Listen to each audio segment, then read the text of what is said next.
How's it going, boys? It's me, your favorite snake oils merchant, and today Cyberpunk 77 has been removed from the PlayStation Store. You need to understand how big this is. You need to actually understand, more importantly, how much of a great thing this is for consumers.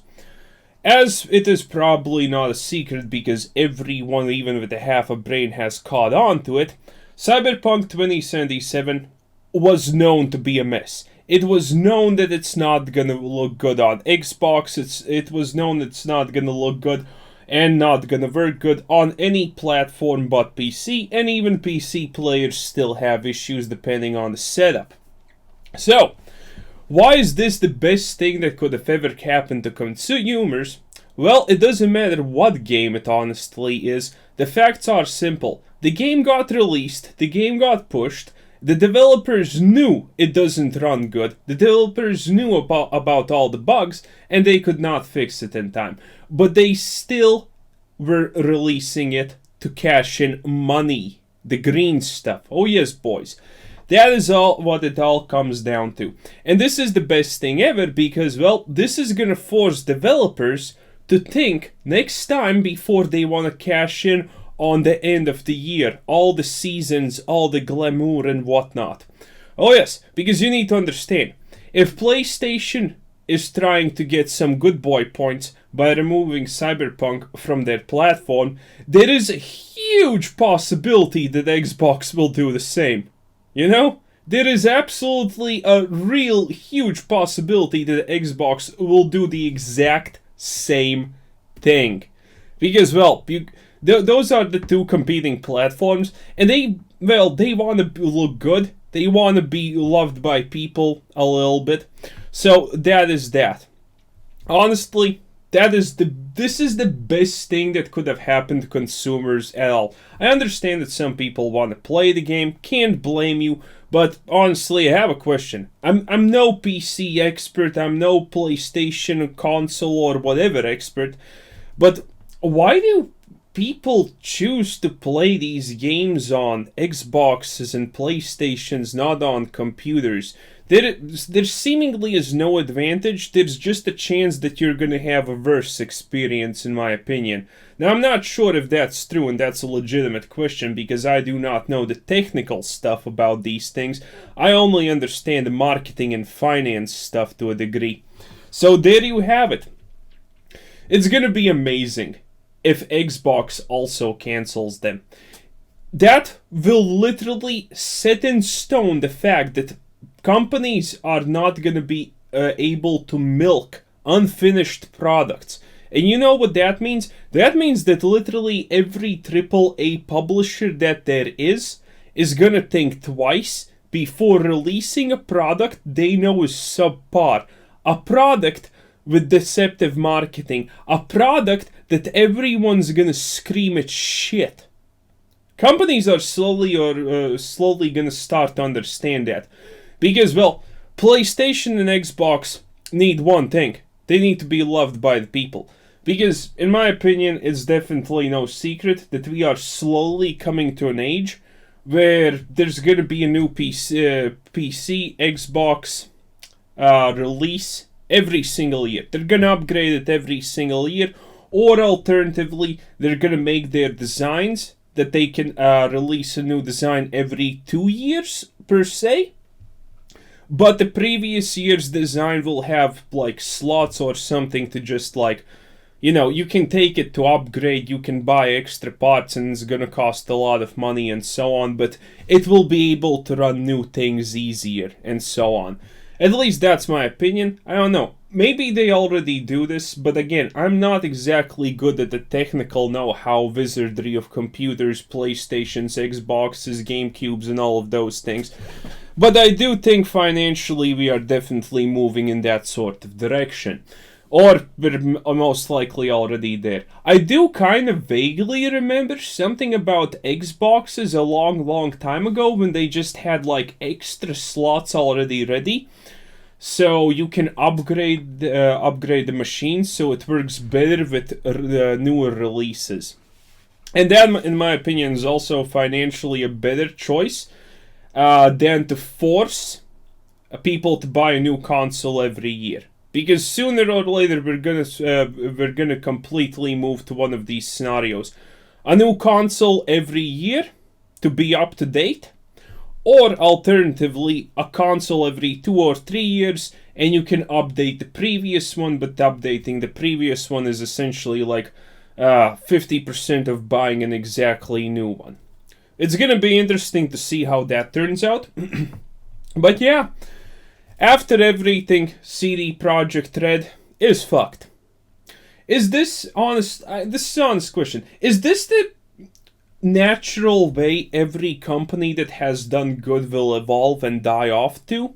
Is this how every company is gonna do it? They make The Witcher amazing. Everyone loves it. But a little time passes and, well, they make something new. They offer you the sky, they offer you the world, they offer you the ocean. And when time comes to deliver, everyone believes you because you're the good guy. But when time comes to deliver, sad. Is this a situation that's gonna befall every company that is loved? Because if we look back at history, it is littered with companies that have made great games for a while and then they absolutely 100% crumble under investors. Now, gonna go off topic here, but honestly, the whole reason why things like this happen is literally the word investors. A company's main function, when it's on the open market, is to make investors happy. Companies do not give a shit about absolutely anything else but keeping investors happy. And if a company has a venture capitalist project or something like that, it's even worse. But yeah, I honestly completely blame it on the fact that these companies are publicly traded, but that's a small thing. Obviously, if the company CEO, who, is supposed to sue the investors and whatnot, answer their questions and get their trust and stuff, can do a good job, this should not exactly be a problem. But it is a huge problem for a lot of companies. Because, again, some companies, especially gaming companies, have investors who have absolutely no clue how to even operate your internet browser. They think Internet Explorer is the hot shit. It's that type of situation, honestly, when it comes to big-time investors. They will invest in any company that seems good because all they care about is the money. Obviously, that is 100% a huge contributing factor to the fact how everything turned out with CD Projekt Red. But you need to understand, it's not only their fault; it is mainly the fault of the head honchos that were running the project. It is their own fault. At the end of the day, it always will be their fault. Sure, maybe the investors have deadlines on them. Sure, maybe the investors have expectations. Sure, maybe this and that and that. But at the end of the day, it is the job of the people leading the project who need to make this happen. And I personally have absolutely not the slightest remorse or pity towards CD Projekt and how they handled this. When your game is basically, well, it was essentially aimed, I don't remember, was it on just the PlayStation or just Xbox or both of them? When your game promises everything and it is aimed at a console and it's supposed to look amazing, first of all, that's already honestly a red flag, because consoles are not as powerful as PCs. We live currently in a day and age where a year passes and consoles are already technically obsolete to the best or second best PC gaming can offer. So that's the first big issue here. When I see someone offering something as good looking as Cyberpunk on a console, I'm not a tech guy. I understand very little about tech, but that already, just for me personally, is a giant red flag. Because even with my limited understandings, I know that a console that is a year old is already completely incapable for most of the time to competing with the PC's performance. So that is that. But when you make it an aim for it to be on consoles, and your game does flat out absolutely not work and provides the shittiest experience gameplay wise for your aimed platform, it is absolutely insane. That is the most absolute insane thing ever. So, I hope that no one's defending them. I honestly hope that no one will defend them at all. Even if you like the company, you need to understand this, that the fact that PlayStation took it off their store until it's not a buggy piece of mess and at least barely works on their platform, you need to understand that's the most pro-consumer thing that could have happened this year. This is literally the best thing ever. And if people offer zero forgiveness for this mistake, it's gonna be good. Because again, there is a huge chance that Xbox also does the exact same thing, cuts them.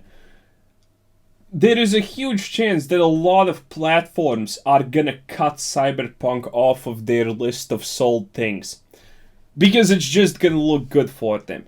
And remember, everyone wants to look good. Currently, reputation is a huge deal in the gaming industry. Reputation is a huge deal in a lot of places, but honestly, when it comes to the gaming industry, reputation is extremely huge. If you're a company with good reputation, you honestly don't even need marketing. And that alone is extremely ludicrously appealing for from a financial standpoint in a company. Because these companies, boys, these companies spend a lot of money via marketing. So any company that has good rep and is loved by the people can spend a lot less marketing wise and still get away with good sales. There's obviously still going to spend money in the marketing department, but they don't have to worry about it. They don't have to worry about being a flop just because it's by a loved company. But that's pretty much it. Best consumer thing ever if Cyberpunk 2077 gets cancelled on every platforms. The more platforms offer free refunds, the more platforms just completely axe them, the better it's gonna end for the consumer base in general. So, this was Quasar Sensen. Thanks for watching. Subscribe if you haven't already. Check out the channel, check out Discord, check out the Patreon, check out everything. Bye!